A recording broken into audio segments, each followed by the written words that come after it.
Hello, welcome to our first chapter that we're covering in this new book, Disciples of All Nations by Lamin Sana, a famous kind of African convert to Catholicism and one of the great scholars of world Christianity. So, this chapter that we're covering technically is called Old World Precedents and New World Directions, but I've kind of simplified this as missions, especially transatlantic missions, the beginning of crossing the Atlantic and going to new cultures for Europeans and for Christianity in a new phase. Although Christianity has always been a multicultural, multi-ethnic kind of religion, here we see this new phase during the age of exploration. So again, I'm going to glance at my notes every once in a while. Thank you for being patient. Uh, the first section is called Old Ferment in the New Christendom. And basically the point here is just that with the age of exploration, with Columbus, with the exploration of the Portuguese in Africa, we have Europeans really coming across non-Western, non-European, non-Christian cultures for the first time in significant numbers. And and colonization and Christianization go hand in hand from the beginning. There is this relationship between the two. The Pope at one point divides the whole world in half basically and gives half to the Portuguese and half to the Spanish. And there's a lot of ways to interpret this, but it seems clear that at very least there's some connection with Christianity and exploration and conquest. And so the Spanish and the Portuguese take this on. Go to the New World and to the old world, the parts of the old world, so-called Asia and Africa, and they set up colonies, they set up stations, and there's a lot of abuse. There's clearly a lot of abuse of natives, although most of the deaths are unintentional and even catastrophic for the Spaniards and the Portuguese in the New World, particularly in North and South America. There's an incredible, basically, cultural genocide, but it's mostly unintentional. Neither the Spaniards nor the Portuguese really want this to happen. They need subjects, they need manpower or human power to help them keep their colonies alive. And they're devastated by disease primarily. But there is intentional murder too. There is intentional slavery. There is intentional subjugation of people. And there's also resistance. There are Spaniards and there are Portuguese from the beginning who write letters, who are angry. This is the beginning, some of the first real modern kind of, we could say, human rights language where Spanish monks and priests are saying we shouldn't treat the natives this way. They're also humans. But perhaps the most significant kind of resistance is actually unexpected. It's this simple Indian or native indigenous peasant, Juan Diego, who sees a vision of a brown virgin of Guadalupe. And this really becomes a way for natives in the New World to take this Catholic religion and make it their own, to show that they also have the Virgin. They also can make Christianity their very own. It's a symbol of really Latin Christianity and the ways that it escapes colonial control because anybody can see a vision. And if the Virgin can appear to Juan Diego as a brown woman and as protector of the Latin world, then who is to stop her? Who can say what her message really is? Who can say what the message of Christianity really is? It's really a powerful symbol. Moving on to the next section, colonial ascendancy and mission engagement. We see that the Portuguese are gaining an Asian empire with a kind of a keystone in Goa, in a port city that is separate and able to be defended by itself. This allows them to create basically a fortress, a little Portugal in Asia, where they don't have to care at all about the politics of India. No matter what, they've reserved a deep water port for themselves where they can sell goods and buy goods. And then it's a linchpin, a key for really the one of the the motive powers, the things that makes colonialism possible is money. It enables you to buy the soldiers and to produce the gunpowder. It makes these long sea voyages worth it. And if you have a port, if you control trade, then you can make money. And that's really one of the most irresistible parts of colonialism. Not so much religion, uh, which can be forced, but in general it depends on voluntary conversion, but commerce. Once a new product comes to market, once Europeans can sell this product to you that's much better than the native cloths you can make, there's almost no way to go back. Once people get a taste for these kind of goods, these material goods, guns and cloth and produced furniture and all these other kinds of things that the Europeans can offer, it creates this possibility of a worldwide empire, which is what the Portuguese are doing. At the same time, Christians are turning against the Portuguese kind of abuses of these powers. Again, we see them complaining to the Pope, complaining to the king that the Portuguese are basically robbing and abusing their absolute power. In the next section, we have this righteous indignation and the anachronism of Christianity, of Christendom. We see this idea that Christendom, and what we mean by this term Christendom as opposed to Christianity, the dumb part is dominion, and it shows it's this old idea of a Christian kingdom, of the idea that politics and Christianity go together, that Christianity supports a certain kind of empire, supports a certain kind of king. And Sana is calling it an anachronism because he's trying to make this argument that Christianity really escapes kind of attempts to control it by political power. And I think he has a point. I mean, insofar as we can see Christians using political power, being used by political power, but it doesn't seem like you can really hold them together forever.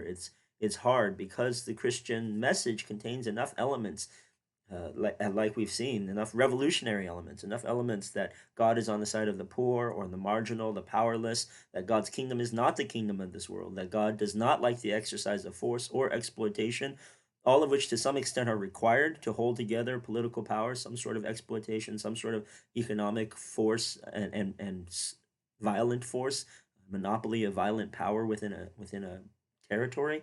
It's difficult, and you can see this partly in this kind of uh, equal treatment, the way Christianity basically makes this very radical claim, which to us is probably not so radical anymore, but in a way, if we really think about it, it continues to be a very basic, fundamental, and radical claim, a revolutionary claim, and one that's not easy to hold on to, nor to live up to the ideal for, which is that all people are equal in some way, that all people in their moral agency and their choices, they matter, especially the choices they make to follow their own conscience, to follow their own moral compass, and do what they think is right. This is very difficult to honor and respect and to deal with correctly, but Christianity attempts to. Christianity attempts to ask every human being to make that choice for themselves as to whether they will believe, as to whether they will follow these rules and laws. And in a way, capitalism also supports equal treatment. Um, although capitalism sees this equal treatment in terms of your ability to pay. In certain sense, it doesn't matter your uh, gender or race or ethnicity or history as far as capitalism is concerned, just your ability to create productive value. So, in some sense, there's an equality with capitalism too. Of course, this kind of equality is not purely equal, it's to some extent related to your ability to produce and your ability to amass wealth or control wealth. And so, of course, under the capitalist system, not so different from what we see today, we saw in this period powerful and those who are able to being able to better make use, we should say at least, of the resources that were in the system, and at worst, exploiting others. And sometimes Christianity could go along with this. Sometimes Christianity could seem to sanction this, but it sometimes also, at least the ideal has always been for Christians to treat every person equally, no matter how much they were able to pay, no matter how poor they are, no matter how easy to exploit, their value of their soul is equal. And so these forces, you can see again how their intention and how they work together sometimes. Basically, Christianity and capitalism, these kind of universal messages that all interact with and can mutate or uplift or degrade existing cultures, indigenous cultures. So then the next section is called Catholic Potential in Pre-Modern Africa. And here we see that there was a moment, maybe brief, but there was a moment when it seemed like Catholicism, Roman Catholicism, could spread widely and become maybe even a dominant religion throughout sub-Saharan Africa. We see this with some key kings, like of Congo, King Afonso I, who were very genuine converts to Christianity. African leaders, elites, kings and queens, and chiefs of all kinds were attracted to Christianity, were attracted to the Christian message. And there's more we can talk about, which we'll probably cover throughout this class for why. But in brief, basically, when there's a clash of cultures, when a native kind of local culture comes into contact with the wider world, when Europeans show up on your door and you've never had to think before about people from faraway lands and their own ideas, and they're bringing these markets. They're bringing soldiers, but they're bringing new ideas, and they're bringing new choices, new ways of being human, and consumption and goods and media and all kinds of uh, like a whole kind of a whole world that's encompassed by culture. When that happens, a lot of times people look beyond their kind of local cultures. They no longer are satisfied with gods or ideas that seem based primarily in their own ancestry, in local geographic features like mountains or rivers, their own cosmology. They need a cosmology that kind of is a meta cosmology, something that speaks to all the worlds and all the universes of ideas around them. And Christianity is one of these religions that seems to offer this kind of universalism, as I pointed out before, kind of baked into Christianity. It's always been kind of this multi-ethnic, multiracial uh, idea of universalism that appeals to every people. And so it is attractive, and many Africans do convert, and and yet it fails. In the end, it fails. These kings are not able to create their Christian kingdoms, even though they send their children to Christian countries to get the next in line, properly educated to understand the European ways and the Christian ways. Although they invite priests and monks to come to their countries and Christianize their peoples, it really fails largely because of the slave trade, and we'll see more about this. But more or less, they're not able to overcome the instability of their own civil wars, and part of that civil war and destabilization is because of the slave trade. And so we see another example of this in the next section called Setback, where we see that there's a Ethiopian Christianity that's ancient. In fact, Ethiopia is one of the few countries that's mentioned in the Bible, and so has some of the longest Christian history that we know of. And these European Ethiopians tried to be integrated with Roman Catholicism at one point. They tried to be integrated a number of times with the wider world of Christianity, and they had difficulty. They had difficulty a number of times. And finally, when they did almost convert, when one king did convert to Roman Catholicism, it was just carried out in such a heavy-handed way, in which they tried to basically steamroll all the existing Ethiopian customs of male circumcision, Sabbath keeping, this kind of more Hebrew Judaic root of Christianity was basically eradicated, or they attempted to eradicate. And it was such a shock to the people that it was completely rejected. And so the king eventually had to backtrack and go back to Ethiopian Orthodoxy, which is kind of its own branch of Christianity, an ancient branch that has always kept these kind of more Jewish roots and more Jewish customs. And maybe it's a sign, actually, of things to come, because the Christianity we'll see eventually throughout the world pays more attention to these Jewish roots than in some ways the Roman Catholic Church had, and in some ways it's bringing the Roman Catholic Church back to that kind of heritage, as we saw with Vatican II. Eventually, the Roman Catholic Church did have to recognize its misunderstanding of Judaism. But at least at this time, hundreds of years ago,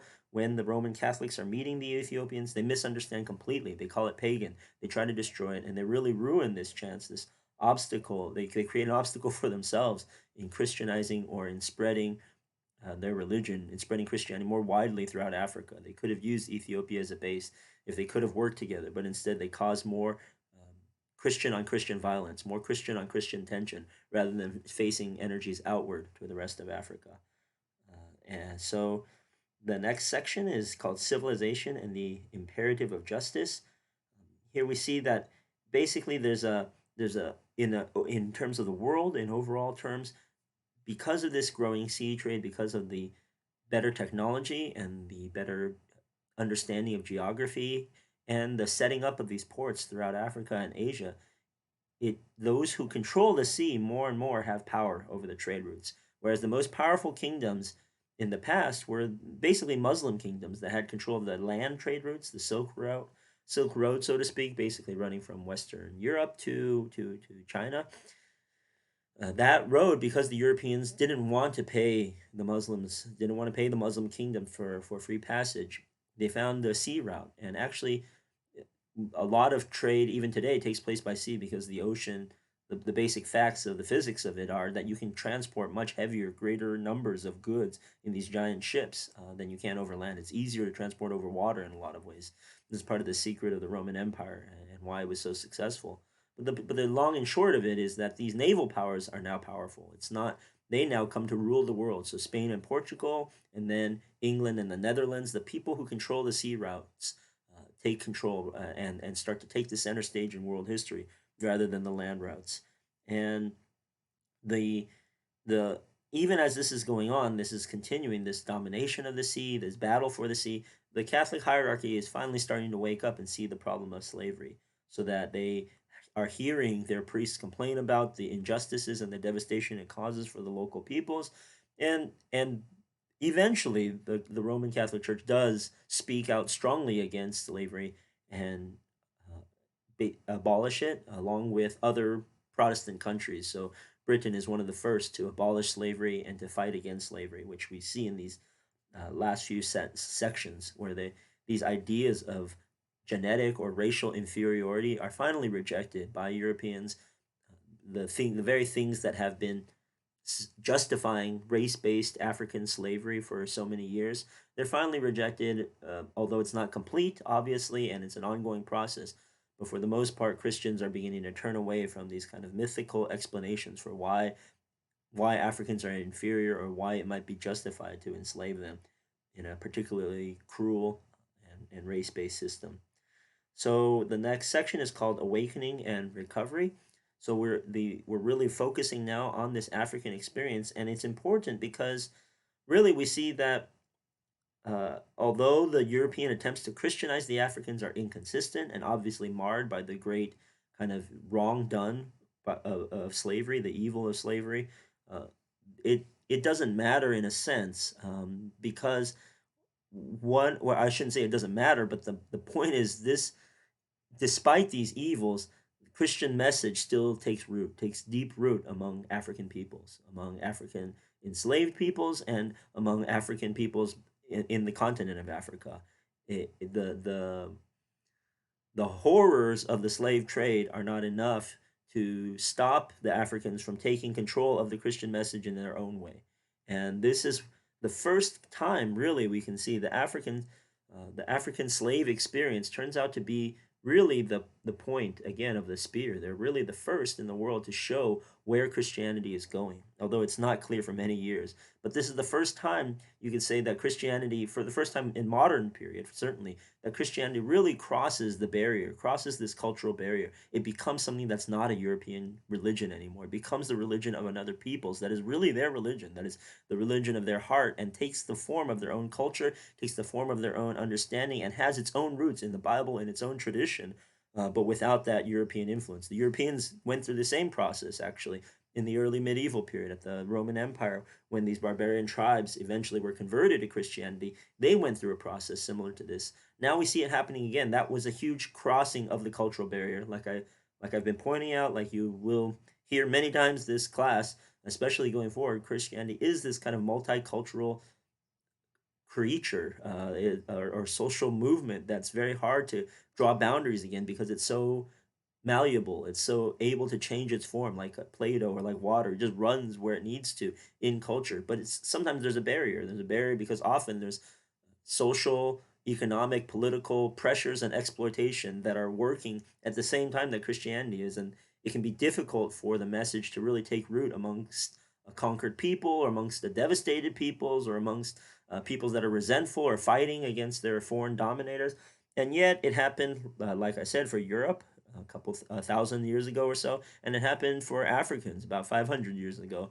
And that beginning, this beginnings is is crucial because that is the form of Christianity we're going to see really now, today, in 2020, and going forward in the future, as far as we can tell. If we want to understand the kind of Christianity we see, we could really start by looking at the experience of enslaved Africans and how they managed to grasp Christianity, take it into their own hands, and create something with it that was their own.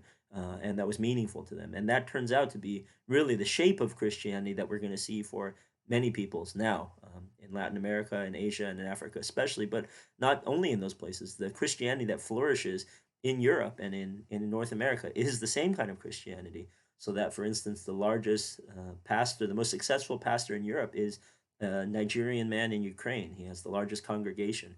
And so even back, there's kind of a cross mission or a reverse mission, people have called it. These message has become the message, has become the dominant global message. Well, what is it? So what the we can move on to this next section, I guess. Logs to the Gypsy Fire. What is the message that these enslaved Africans come to see for themselves? You can see it in people like David George, this effective evangelist and singer.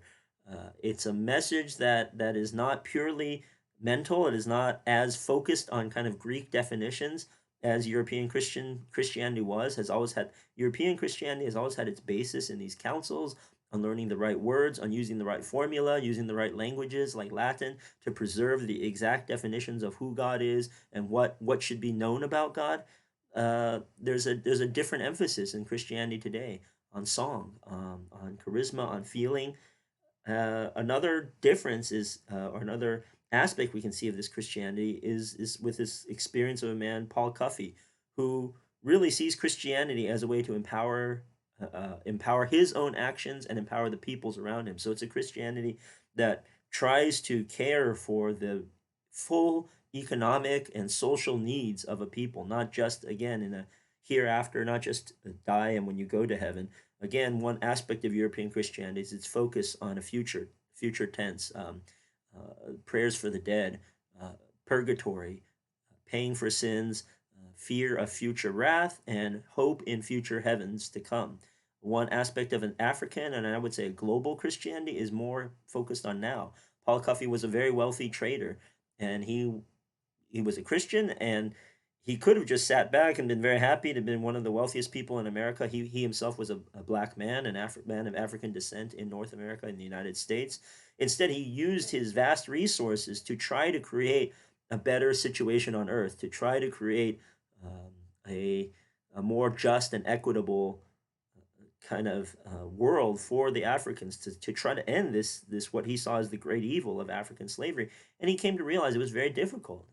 Frankly, you could see that there was, but basically the African traders and the African chiefs and the European traders were trapped in this vicious cycle of short-term profit for long-term destruction or self-destruction.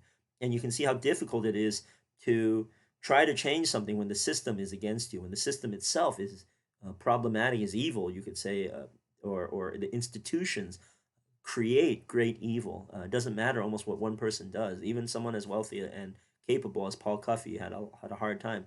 And what I mean is this: what had happened with the African trade, simply by the fact of Europeans showing up and being able to being willing to pay top dollar for African bodies for buying people, this created this huge incentive among the African chiefs to basically raid their neighboring chiefs, to steal some bodies, sell them, and then to get the guns and the products they would need from that to build up their own kingdom. And this creates a short-term incentive that if you don't engage in basically slave trading, if you don't engage in slave trading, all the other kingdoms around you will have guns, will have the most modern technology and these goods from the Europeans that allow their kingdoms to be much more powerful than yours. So you're going to go extinct. You're going to be extinguished. And so every single chief had to basically steal as many people as possible, had to try to engage in the slave trade as much as possible, even though long run they could see this is completely disastrous. It's self-destructive. It's suicidal. They'll raid others. Others will raid them. They will have no more young people left. They'll have no more people left, and nobody will have anyone left. Eventually, the end of this is an empty kingdom, everyone enslaved, and no future. And yet, the very fact of the European presence and the money being there, it's not like it's in the Europeans' best interest either to completely empty out Africa and destroy the peoples there. But everyone's locked into this cycle of short-term destruction and a short-term good, short-term gain. The Europeans gain the slaves that they need, and the African chiefs gain the goods that they need. Short-term gain for long-term destruction. And so Cuffy saw very clearly that what was needed was another product. Like if Africans could sell something that was valuable besides bodies, if they could sell anything, any good, any product that the world would want, then they could get away from the selling of slaves, that they could get away from the selling of their own future, their own human future and potential. But in the end, this is why it was so hard to break the cycle, and this is why slavery continued to undercut, basically at every way, the message of Christianity, because it was a real cultural kind of Holocaust. In a lot of ways, it undercut the whole societies, especially where the slave trade was the heaviest. It was disproportionate. Some places were much less affected than others, and the places where it affected sometimes enormous, unthinkable quantities, percentages of the population eventually were shipped off overseas as slaves. And you can see in this completely unstable environment, it's hard for any society to hold itself together politically, culturally, and religiously as well. So this was the kind of self-defeating aspect of slavery and of Christianization, the attempts to Christianize. And that brings us to the last couple sections, which are the unfinished agenda, the slave trade as nemesis and assessment. I'll just try to kind of put these together. The goal for many of these reformers was to try to create an African middle class, was try to create a group of Africans that could, as Cuffy saw, create and export wealth or export value that wasn't based in the bodies of their fellow Africans. And so in one place, Sierra Leone, which was where the British would send, because the British were the first to ban the slave trade, and they banned it internationally, so that they gave the rights to their navy, which was very powerful, to capture any slave ships and comprehend and confiscate any black slaves, any African slaves that they found on board, and release them. But they needed a place to release them. These slaves were often from many tribes. It was hard to go back to their place of origin and find out who went where. It was impossible for the British to be able to do that. So what they did was they created a colony, Sierra Leone, for freed slaves, and they would drop them off in Freeport, in this the biggest city of Sierra Leone, Freetown. Sorry, in Freetown, and though these people eventually became this very multilingual middle class of Africans that could create value without without slavery. And so this seemed like a real shining future, hopefully, for Africa. This was a vision of what Africa could become, a place where Africans of all different tribes could speak their languages and could participate in the modern economy without slavery. And and it was Christian for a while. It was the center of missions in Africa. That one of the things that these African middle class did, again, showing that this religion was theirs with no outward impetus, without white colonizers forcing them or even encouraging them in many cases, they began to send out missions to other Africans. They began to send out African missions to other Africans to send this message that was now theirs, this version of Christianity that was close to their own hearts. And it fell apart. That is part of the kind of tragedy of Freetown and of Sierra Leone, is that when the British left and when the British were completely gone, local chiefs, local leaders exploited the divisions among the African people. So Freetown was the center of the economy and was a large city, but compared to the population of all of Sierra Leone, it was relatively a small part. And so uh, the tragedy of democracy in Africa is that if you want the numbers, a lot of these local leaders could get more numbers by the tribes that they were affiliated with that were inland, that were not as exposed to this kind of cosmopolitan way of life, that were not as willing to trust other tribes and people of other languages, African peoples of other languages. And so these chiefs would become democratically elected and use that power immediately, sorry, to start settling old scores, to crushing the other people of Sierra Leone, to trying to rule in the name of their tribe at the cost of the rest of the nation. And so it was brutal. It was brutal, frankly, and they used the idea that they were native and that they were indigenous, that they were African, so they could speak for Africans to shield themselves from criticism. A lot of foreign countries, a lot England and America and other countries could see that these local dictators were cruelly treating their own people and repressing their own people. But they said, "Well, this I'm an African, basically, butt out, right? I don't need the interference of white nations and the nations that have colonized and oppressed our people." So you see, it's a very complicated picture overseas, where uh, it turns out that the oppressed can quickly become oppressors, and that that democracy can be thwarted or can be subverted to poor ends, or it can be people can be manipulated to act against their own, again, their own long-term interests, right? Short-term interest, it helps the tribe. Long-term interest, of course, it destabilizes the entire region. It encourages other tribes and other chiefs to do the same thing to get payback when they come to power. And this is the vicious cycle into which Sierra Leone fell in civil war. And then the Freetown kind of golden moment was over. But Christianity was not over. And this is a sign of how deeply the Christian message had taken root now. After hundreds of years, the fact that the Sierra Leone fell apart, it didn't mean that Christianity stopped. It just meant that the center shifted. So if Sierra Leone is not able to send out the missionaries, now Ghana and Nigeria are going to become the center of this new story. Other parts of Africa will become central to the spreading of the mission, because they too have turned it into their own message in their own language, in their own way.